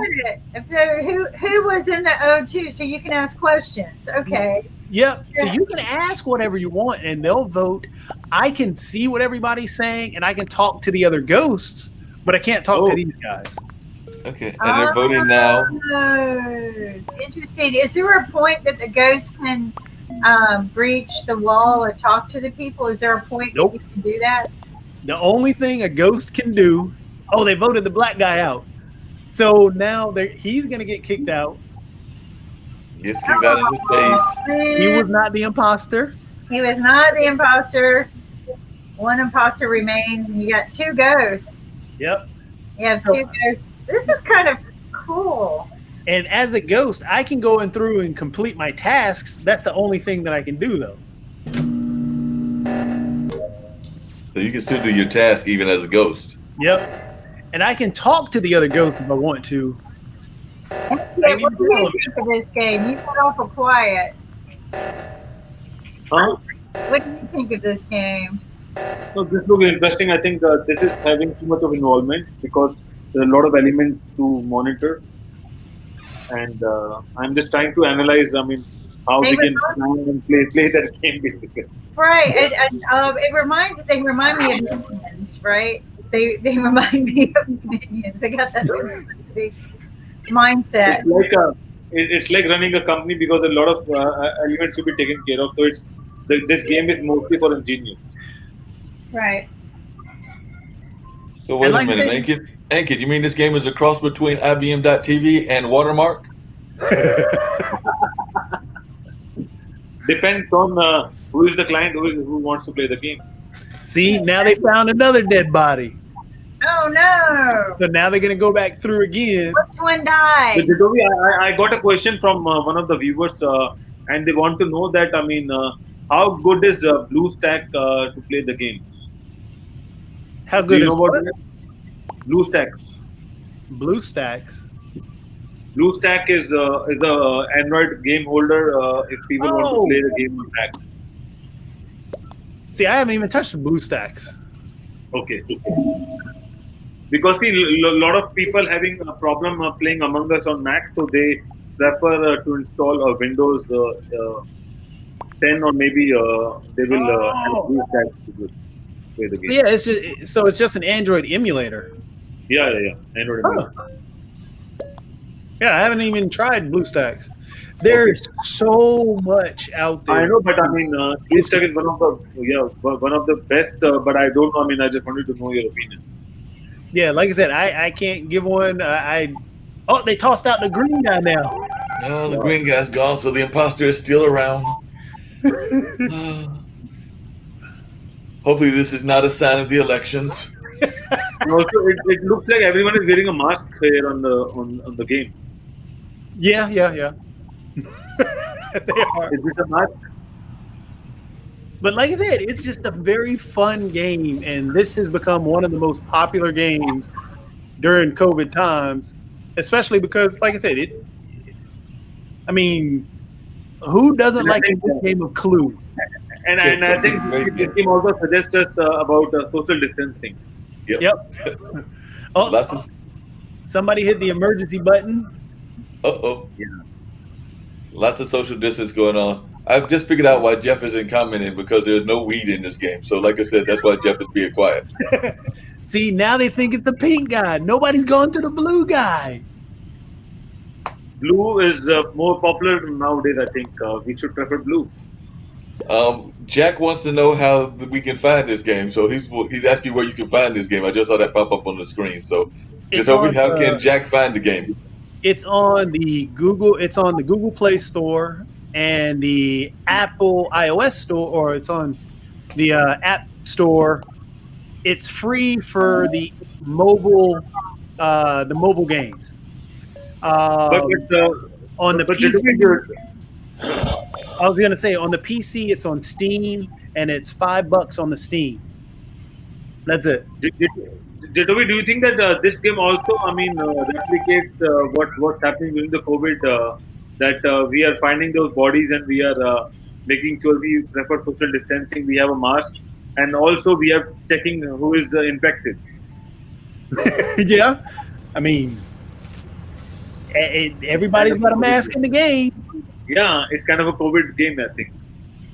But also another good thing about this game is team building. This is why I was trying to get everybody in on this game because it'd be fun. I want to see Mark try and convince everybody that he's not the imposter. That'd be awesome.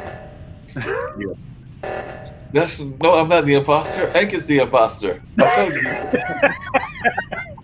We know Egg is the imposter because already Nick has told us that he is actually an avatar. We've heard this several times on this show before. I think even Kim has said that Ankit is really an avatar because he's so busy all the time, keeping these shows rolling and everything. Mark, I'll tell you something about Avatar, because when the movie releases Avatar, in India, everyone called that movie Avatar, because Avatar is the Hindi word, and Avatar means someone got some special power to do something in the society. And we use that word in our ancient time. So everyone was talking about Avatar, and then there was a big press release happening that Avatar is different from Avatar, and Avatar is done by the Hollywood movie. But you can have your own Avatar in Hindi movies. So people watch that movie like multiple times just because of the name. Yeah. See, and now on a different map. Now I got to figure out where I'm gonna go. And there's only one imposter left, so if they don't figure it out, then the imposter couldn't win, right? You saw where it said defeat. So once it said defeat, that was telling everybody that you have your Halloween cap as well now. Yep. Had to have the Halloween. I love it. Oh my gosh. I'm trying to download right now. So, Ankit, we're in the middle of one of our shows and we see that Kim is being distracted. We know what happened. She's busy playing Among Us.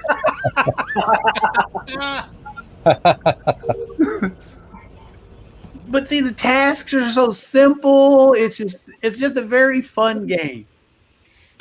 I can see it now. Alexandria will be in the middle of her show, and then Kim will type Alexandria note all the way to South Africa, and then all of a sudden Alexandria will make a comment back to Kim, and Kim will be like, "Hold on, I got to finish the game." Well, I don't know. She can play with Alexandria now because that's it. We could be playing during the I know, right? And we'd be in there doing the interview and go, "Oh no, it's your fault. No, vote him out." And people would go, "What are they talking about voting him out?" It'd be better than watching Nick mute people. These are Nick fights. These are all Nick fights. Nick would love this game. Did he play this game? Yes, this is the game he played. He played it. What was it, last week? You told me that he played it. Yeah. No, Nick liked the sailing game actually. Nick loved that game. The sailing game. Remember, Jotobi? Oh yeah. Yeah, Everyone finished the task. Stay in the cafeteria. Okay. Austin almost. See, now they're trying to. This is where it gets fun. Why is he telling everybody to go into skip the this round. cafeteria? Yeah, I'm skipping. You were skipping a vote. Yep, I skipped my vote. I didn't vote on anybody. You won't do that in real life. No, I'm voting. I'm voting in real life. Actually, I've already voted. You went out and did early voting. You're the second person that told me that. I need to do that tomorrow. No, I was not crazy. I'm not standing in no line. I did my absentee ballot a while back. Okay, that makes sense. I even checked online to make sure it was accepted. Oh, I that am was smart. good. That was smart. I need to have somebody do that to check to see if their vote went through. I'm gonna go vote just because I've done that my whole life, and I got my little outfit that I've worn every time. I wear the same jacket. So Are you going during this early period, or are you going to actually go on November on Tuesday? Is there going to be an alien in there? That's pretty cool. All right, now somebody is the imposter. I don't know who it is. Oh, So we have the imposter joining us in the game right now. So I will have him on the board. Okay, cool. Here's the imposter. Here's the imposter. Maybe it's me. Maybe it's me. Now we know who the imposter is. Because I haven't said crap today. So Jotobi, it's time to showcase Nick's files because Nick is also watching us right now. Nick, you got to come play. Today is the next day for Nick. So This is the Nick folder. I've learned about people in that industry. You don't talk to them on April 15th and October 15th. Oh, Yeah, that makes sense. Yeah. Wow. It's tax day. Oh, somebody just died. Who was it? No.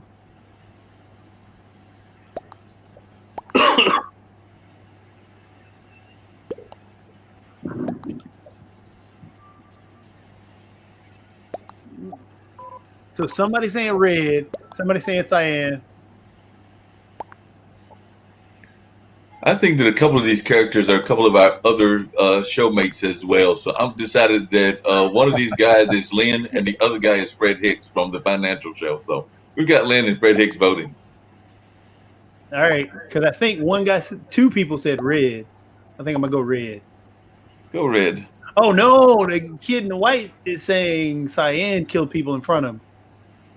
We're going with cyan then. All right. We got votes for Cyan. All right, see if he's getting kicked out. Did Cyan getting kicked out or did Cyan do it? He got kicked out. We won. Victory! We won. Well done. Well done for sure. Hey. But see, it's a very fun game. It's not, too crazy. Yeah, it's a fun game. Yeah, certainly. It's straightforward. This is honestly, this is what kids are playing right now. Ton of them, more so than a lot of the other games that are out there. And it's a good educational game. Again, Good. Mark, you were talking about voting. You got to vote. If you want something to change, you got to vote. Yep. Be the change. Vote. Yes. Be the change you want to be. Instead of the power of one, it's the power of vote. Yep. Well, No, I agree with you and everything. We have funk music on Saturday and Sunday, and I learned about the power of one. There's a song, Power of One, and the one beat. And I've changed that to the power of vote. People, we got to get out and vote. Hey, did you guys? I'm loving this. But so Kim, two cool things. What? I just wanted to say, since you learned about funk, always make my funk the P-funk. The people. Yeah. That's right. The power of funk. I want you guys to know that Mark and Zach did a really cool thing. I got to meet Ken Knox from the chairman of the board. And if you're from North Carolina, South Carolina, they are legends. Like, they are legends in my lifetime. I used to go dance to them when they played for our dances in 9th grade and through high school. We go to the beach. There they are on the billboard. We definitely go. We've sung every song they ever played, is in my heart, every song.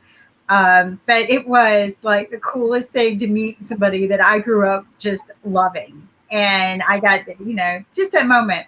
And then I received a surprise in the mail yesterday, and it's from our beloved Dr. Anthony. Right.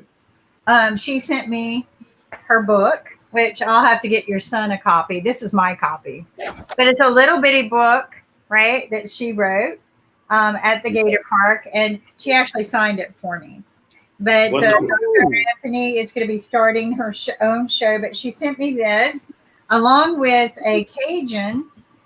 I love her Cajun goodie bag, and so she sent me some LA Cajun food. If you like Cajun food, crab boil mixes, and dirty rice. Dirty rice. You can't go wrong with dirty rice.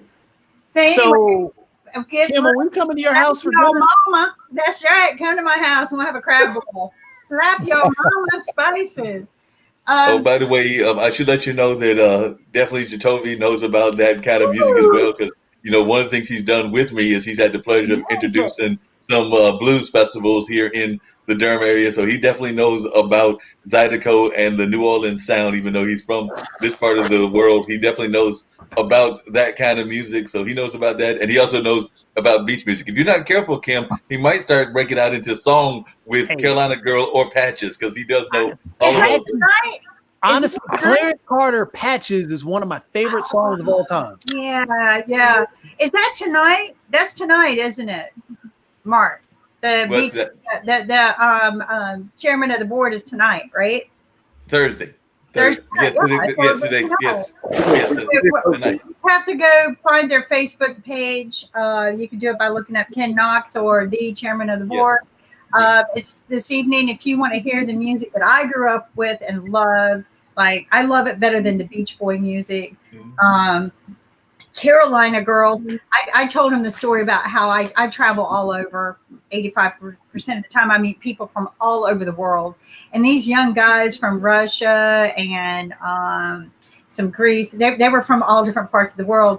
And when they found I was from North Carolina, they started singing the song Carolina Girls. And I go, oh my God, no way. So, and by the way, next week we're just going to have, I think next week's going to be a whole women in industry kind of thing, including here on Gamers Den. So I've got some great announcements for you, Kim. I did say this earlier, but and yes, I did talk to her, Jotobi. So Jess is going to be on the radio show with Mark Lee on this coming Monday. So she's going to be appearing, talking about her work in Google and all of that. So as Jotobi can tell you, she is a powerful entrepreneur here in the world of women entrepreneurs and in the world of all of that. So she's going to be a guest on. And then on Thursday, we've got none other than Heather Chandler, who is involved with the gaming world and is a young lady in the gaming world. So we've got two powerful women that are getting ready to be coming on the show. And then the day before the election, T. Naomi Lucas, who represents Southern Wicked Lemonade, and Southern Wicked Lemonade is now doing hand sanitizer and liquor. She will be coming on the show as well. So we've got some power broker women. And one of the things we were talking about on the podcast this Thursday was the fact that, and I'm just going to give a shout out once again, you women have been rocking on IBM.TV, because I saw that Win has got, like, I look at the figures and Gamers Den is doing real well. And I know it's mostly us guys talking, but in terms of the women power, Win Charles is rocking all kinds of high numbers. Alexandria is rocking all kinds of high numbers. And even our new friend, Humera, is rocking all kinds of high numbers. Because when I look at those figures, I'm sitting there going like, wait a minute, I got, and I know the figures are not always reflective, but they say, 10, 15, 25 people. And Humera had like 100. I'm sitting there going like, all right, and that's just like some major numbers. Mark, Mark, I got to tell you, I went out and looked at yours one day, and you had 2,500. Oh, wow. You he had 2,500. And I showed that to somebody, and they were like, "Wow!" So you gotta. What you're looking at sometimes isn't a reflection of what's really going on out there. So, yeah, but Kamara rocked it. Yes, the American did rock it. And Mark, just to touch on what you were talking about the power of women, Jess and Heather were both on a Girls Got Game panel that I ran earlier this year. So I'm trying hard to get everybody that was on that panel onto the Gamers Den because Jess is phenomenal. And I love how you glossed over that she has been your favorite all time because that's Mark's dream girl. It has been for years now, but she is a phenomenal woman and a beautiful speaker, a beautiful mind. She is perfect to have on the show. Heather, I had met her a little while back, and she is just an amazing woman as well. But it'd be neat if we can convince Jess to do the same thing that she did with the panel to come on to the Gamers Den as well. Oh yeah. You know, the thing is that girls are into these things. They're just into it a little different. Well, and, but they're really good game players out there. I know a lot of young girls that are really good game players. Women are phenomenal at these games, but a lot of the problem is us. Yes, Mark pointed it out. It's right now a bunch of guys talking. Well, that's the way the market is because of our mentality, that patriarchal society, and how the online community is like the construction zone where women walk by and then the guy whistles. It sucks, and it's a toxic environment that I'm trying to get out of because guys don't like losing to women in sports in real life. They can't stand it in video games, but now they can hide behind the keyboard and say even worse things that they could before, and that's a huge thing. And that's a lot of what pushes women out, which is bad. And that's one of the big things why I was so happy when Heather agreed to come on, and hopefully we can get more women on because representation matters. And I think the more women we can have involved and the more women we can have on there, we can show that what we're doing is part of that change where we can get out of that. You know, some of the things I've seen some girls will do is they'll go in under a fake name, a fake identity, especially the good hackers, right? Just so they play on an equal playing field. I used to get beaten up for beating my brother in the game of chess, and then I don't like the game anymore.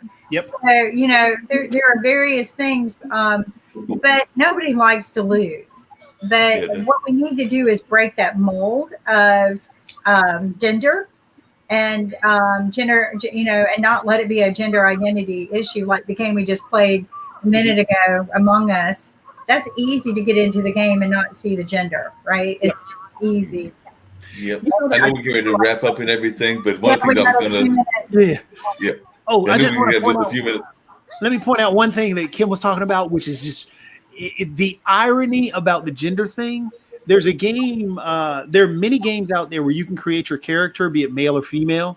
A lot of guys, especially a lot of these guys that are very toxic towards women, create female characters. Yeah, right. The irony of that is just wild. Yeah, that's just totally wild. And one of the things I was going to say is that I just had an idea, Ankit, so this is my new idea, and then I know we're going to do our wrap-up games in the roundtable and everything, but I think that since now both Kim and Nick, our founders of IBM.TV, have downloaded or have Among Us, we need to have an Among Us game between them. It'll be like Billie Jean King versus the other person. So we need to have that match going on right here. So it'll be Kim versus Nick right here on IBM.TV in a game Among Us with Jeff serving as the referee. I mean, serving as the referee and Jeff. I got an idea. And the winner gets a marijuana cafe from Jeff Icon. Thank you. Just, I need to know something. Should I personalize ads, remove ads, or just accept? I mean, which one should I do? I just accept, really. I mean, the only thing it's going to do is data mine, just like every other application. Your Gmail data mines your information to send you different ads there. Facebook does the same, so it doesn't really matter. So I think we are all set for next week Among Us tournament, and it's time to say goodbye on Gamers Den. And we'll see you tomorrow on Med Friday with Doctors, followed by Financial Friday. And do join us, and thank you very much. And we have Lawyers Den coming up at 7 p.m. EST, talking about Supreme Court and what's happening before election. So do join us, and thank you very much. Any final comment before we wrap up? What I was going to say is that I know that we usually give the round of games. So what's the game of the week this week, Jotobi? And then I guess we'll all have to pick a game. I think I'll start, and I'm just going to go because I know it's clear. Mark, we don't have to discuss. This is a voting period, so this is a voting game we have to play. Okay, cool. I'm good with that. I'm good. Let's wrap and go. Have a great day, folks. I think Jeff needs to say something before we wrap up. Okay, yes, Jeff.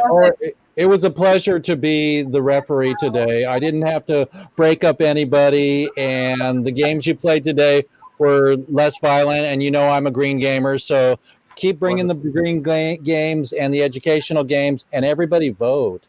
Yes, certainly. Absolutely. Absolutely. Thank you. And vote for Harris because she wants to free the prisoners that are in jail for life that were only put in there because of pot. Non-violent. So vote Come to my show, everybody. We had an epic show this week. Yeah. That's right. Yep. All right. Bye-bye. Bye, guys. See ya.